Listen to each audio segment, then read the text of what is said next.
Seguindo a sugestão do Amilcar Cristóforo do Torto Squad, vamos falar sobre investimento. E aí, como foi a sua Econoweek? E aí galera, esse é o Econoweek, a tradução da economia na semana Econoweek, e eu, Antônio Sanches. E eu, César Esperandio. Vamos mostrar pra vocês que economia é mais fácil do que escolher um investimento. Hoje a gente vai falar como escolher seu investimento e as principais diferenças entre os investimentos mais conhecidos. Exatamente. Primeiro vocês têm que saber que na maioria das vezes os ganhos ou perdas obtidos com o investimento são diretamente proporcionais aos riscos.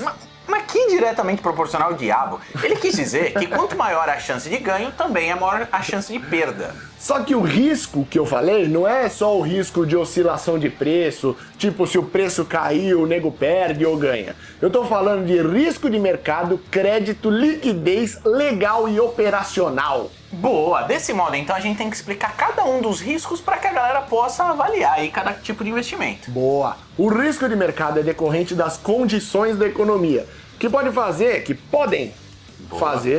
por exemplo, o câmbio oscilar. E aí, exatamente, para mais ou para menos, influenciando os seus investimentos de forma positiva ou negativa. O risco de crédito é o famoso risco de calote, ou seja, o risco de você emprestar a grana para alguém e esse alguém não te devolver.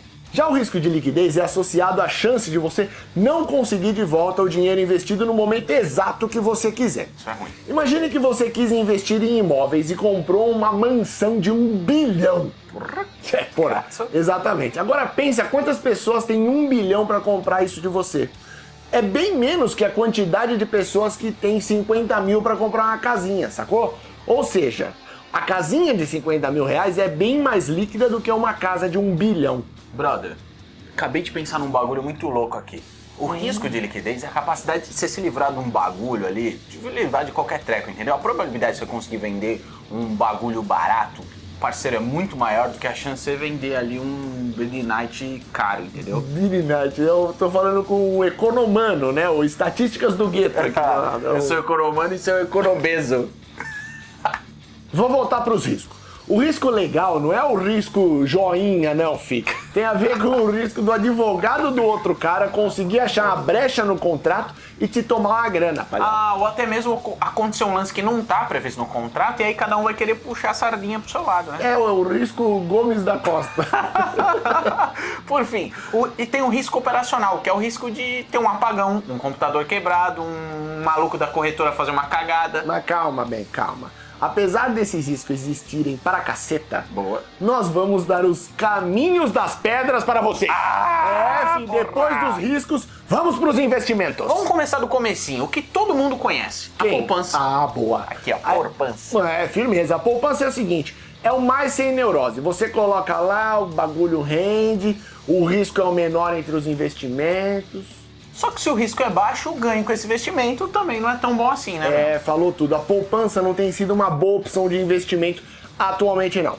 Não que os malucos tenham perdido dinheiro efetivamente. O que eles perderam foi a capacidade de compra. É isso aí. A inflação tem sido maior do que os ganhos da poupança. O que quer dizer que se você deixou o dinheiro lá em 2015, a hora que você for tirar, vai ter mais dinheiro. Mas ainda assim você vai ter que conseguir comprar menos coisa do que antes. Mas saiba que apesar disso, esse investimento ainda é muito melhor do que deixar a grana no colchão ou parada na conta, filho. Então só é melhor que os investimentos Castor e Ortobon? Cala a boca, meu irmão. A poupança é boa porque você pode colocar lá e esquecer. Ela rende pouquinho, mas você não precisa se preocupar. Até se o Brasil quebrar, existe um fundo que garante que sua grana esteja sarvinha, filho. Outro ponto positivo é que não existe um valor mínimo para abrir uma poupança na maioria dos bancos. É verdade. Só que aí você pensa, eu não quero algo que me dê um retorno tão pequeno que vai acabar diminuindo o meu poder de compra. Se você pensa assim, eu já te digo que a molezinha da poupança não vai valer tanto a pena para você. Você pode ir para investimentos ainda bastante seguros, bem como a poupança, mas que vão exigir um pouquinho mais de você.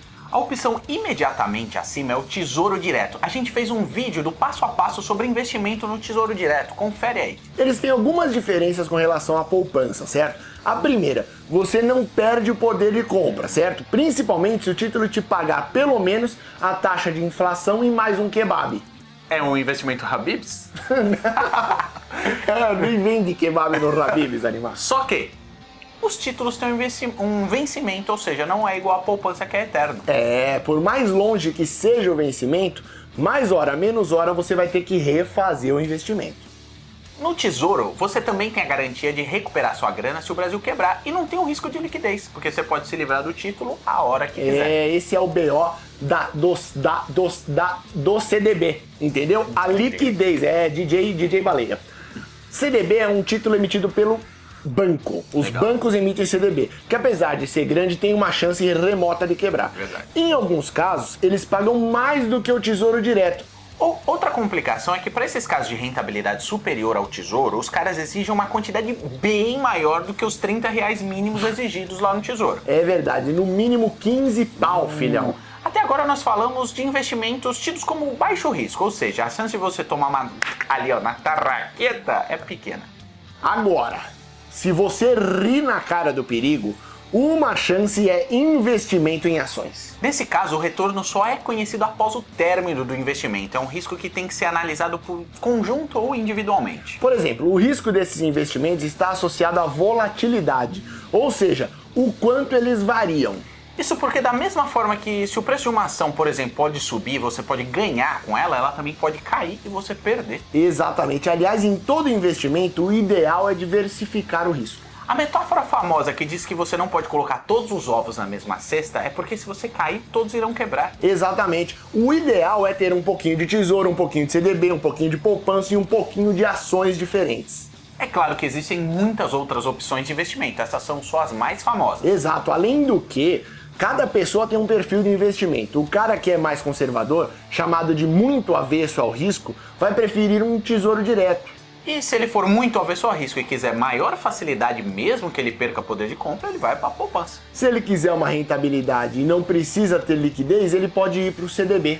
Mas se ele quiser grandes ganhos e não tem medo da possibilidade de perder, ele pode ir para as ações. Uma coisinha antes de acabar, independentemente de qualquer coisa, estude o investimento que você vai fazer. É seu dinheiro, tem dó de você mesmo. Vai atrás de conhecimento, fi. Outra dica importante é que o ganho do passado não é garantia de ganho futuro. Verdade, não é porque a ação subiu 100% no último ano que ela vai continuar subindo. Abre o olho, fi. Se você quiser um atendimento mais personalizado, fala com seu gerente do banco ou procura uma corretora. Exatamente, os caras podem te ajudar a investir. Vamos deixar aqui na descrição do vídeo um link com algumas outras dicas, algumas outras opções de investimentos que a gente não falou, além de dicas legais. O conhecimento é sempre uma saída. Até semana que vem.